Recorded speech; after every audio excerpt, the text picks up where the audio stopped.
Selamun aleyküm. Allah razı olsun sizge. Sizden sorayın degen. Birinci, bu jaşoğuzda bolup jatkan okuyalar sözsüz boluş kerek bele je özübüz күнөөлүбүз бе? Кылган иштериме, айткан сөздөрүмө көп өкүнөм. Ар бир кылган ката ишке биз өзүбүз тандап ката иш кылган болобуз. Анткени тандоо укугу бизге берилген, урматтуу карындашым. Бирок кылган иштерге, өткөн сөздөргө өкүнбөш керек. Болгон ошол сөздөрдү туура эмес экенин билип, ошолордон туура тыянак чыгаруу гана бизге милдеттүү болот. Ошондой кылбайм, ошондой иштер аткарбайм деп убада берип, жанагы кыргызда жакшы сөз бар. Адашкандын айыбы жок, кайтып үйрүн тапкан соң деп. Демек туура жолго түшкөндөн кийин адашканыңыздын бардыгы иншалла жокко чыгып кетет. Медицинада, психологияда, жашоодо деле көрүп жатабыз го. Эркектер 40 жашка жакындаганда жаңы окуяларды, жаңы жашоон издешет деп гормондор ойноп. Менин күйөөм 37-де. Үйлөнгөнүбүзгө 8 жыл болду. 3 бала бар. Өзүм толук эмесмин. Өзүмдү жакшы карайм. Үйүм, балдарым таза, тамак даяр, ар дайым. Жакында кайненемдин сөздөрүнө таарынып сүйлөбөй койгом 3 күн. Кайненем күйөөмө алган аялың ушубу мени коруктат деп айтты. Сен мамама характериңди көрсөтөсүң деп үйдөн кетип калган. Кайненем менен сүйлөшүп жарашканбыз. Күйөөмө деле айткан болду. Жөн жаша деп. Бирок күйөөм дагы эле ошого таянып, экинчи аял алам, мамамды жакшы баккан, характерин көрсөтпөгөн дейт. Мен деле жакшы карачумун, конокко келгенде, айылга барганда кызмат кылчумун аябай.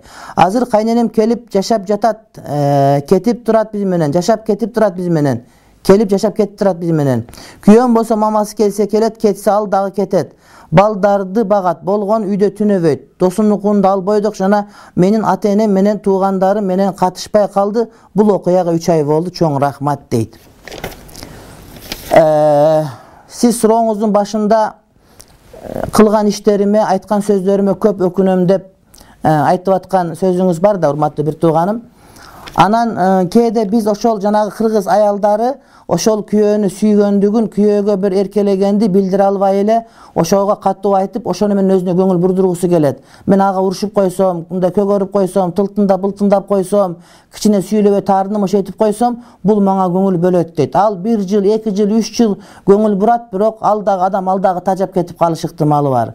Ошондуктан мен сизге айтарым, албетте күйөөңүздүн экинчи аял алууга укугу бар. Эгерде сизди багып аткан, карап аткан болсо, сиз аны ан сайын качырып албастан ага жакшы мамиле кылыңыз, келгенде тосуп алыңыз. Ал ошол издеген жанагы жылуулукту сизден таба турган болгонго аракет кылсаңыз, бардыгы ордуна келет. Чындыгында эркектин эң назик жери апасын капа кылган адамды эркек балким кечире албай калышы мүмкүн. Ошондуктан өткөн ишке салават. Сиз мындан ары апасына жакшы мамиле кылыңыз, күйөөңүзгө келгенде жакшы мамиле кылып тосуп алыңыз, жана кайненеңиз сиздикине көбүрөөк келип туруп калганга аракет кылсаңыз жакшы болот.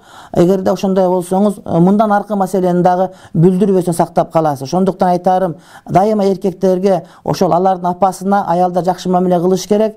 Мен бала төрөп берип койдум, болду, мен ушул жака сиңип калдым деп апасына туура эмес мамиле кылып, жакшы төшөк салып бербей, жакшы тамак бербей койгон эркектер жүрөгү сынып калышы мүмкүн. Эркек өзүнүн үйүндө эркек болуп, үйдүн кожоюну болуп, үйдүн атасы болуп, аны бардык урматтап тургандыгын каалайт. Эгерде эркек өз үйүндө өзүнүн урматын жоготсо, эркек катары маанисин, ролун жоготуп кала турган болсо, аял эрин тоготпой кала турган болсо, анда эркек өзүнө жылуу жумшак башка орун издеп баштайт. Ошондуктан мен айтарым, сизге сабыр кылыңыз, жакшы мамиле кылыңыз, дагы өзүңүздү өстүрүп өндүрүңүз. Насип кылган болсо күйөөңүз кайтып келет. Анын экинчи аял алгандыгын ачуу айтпаңыз, катуу айтпаңыз.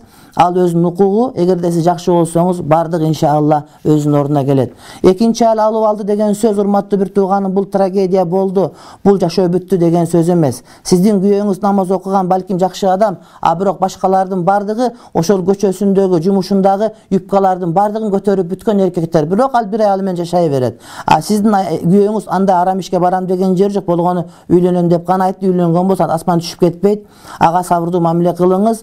Ал пайгамбарыбыздын сүннөтү. Экинчиден, эгерде аялдын күйөөсү экинчи аял алса, бул аялга дагы мүмкүнчүлүк өзүн караганга, эс алганга, уктаганга дейт. Анткени аялдар күйөөсүн карайм деп жүрүп карып кетишет. Күйөөсүн карайм деп өздөрүн карай албай калат, кенен уктай албай калат. Ошондуктан күйөөңүз күндөшүңүзгө кеткенде кеңири уктап, кеңири курсагыңыз тойгузуп, өзүңүздү карап, мончого түшүп, эс алып аласыз. Бул деген күйөөңүздү карай турган сизге дагы бир жардамчы пайда болду деген сөз келип чыгат.